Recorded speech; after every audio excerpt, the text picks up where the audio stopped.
మనుష్యుడు ఏమి విత్తునో ఆ పంటనే కోయును.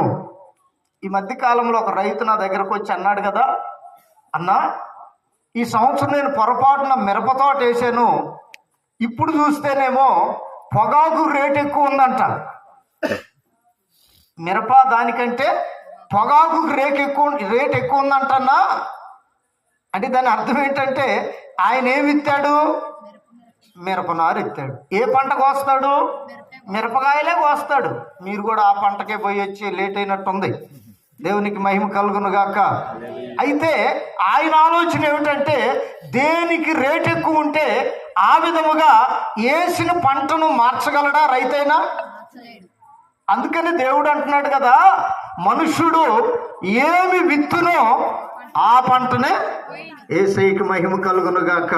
ఆమేన్. ఈ రోజున మనిషి ఆలోచన ఎట్లా ఉందంటే విత్తేది ఒకటి, కోయాలనుకునేది మరొకటి, చేసేది ఒకటి, అనుభవించాలనుకునేది మరొకటి. కీడు చేసిన ఏ మనిషికైనా మేలు కలుగుతుందా? శపించేటటువంటి ఏ మనిషికైనా ఆశీర్వాదం వస్తుందా? హల్లెలూయా. అందుకే చెప్పాను ఇందాక మీకు, మిరప పంట వేస్తే మిరపకాయలే వస్తాయి, పొగాకు విత్తితే పొగనారే వస్తుంది, దానికి పొగాకే వస్తుంది. మనుషుని యొక్క ఆలోచన అంతా చాలా డిఫరెంట్గా ఏ టయానికి ఏ సమయానికి ఏ విధము చేతనైనా నలుగురు కంటే నలుగురిలో ప్రతి విషయంలో కూడా తనే ఘనుడుగా మారాలని, గొప్పవాడుగా మారాలని దేవుడు ఆశపడుతున్నాడు. మనిషి కూడా అదే ఆలోచిస్తున్నాడు. హల్లెలూయా. అయితే దేవుడు చెప్తున్న హెచ్చరిక ఏమిటంటే నువ్వు ఏమి విత్తుతున్నావో దాన్ని కొంచెం నీ మనసులో పెట్టుకుంటే ఆ పంటనే నువ్వు కోయబోతున్నావు. ఆమేన్ చెప్పండి. ఆమేన్.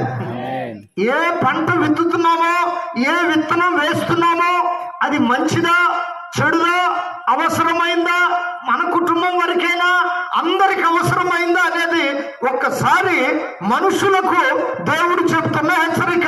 అదేమిటంటే మనుషుడు ఏమి విత్తుతాడు ఆ పంటనే. యేసయ్యకి మహిమ కలుగును గాక. నీతిని విత్తువాడు నీతి అనే పంటను కోస్తాడు.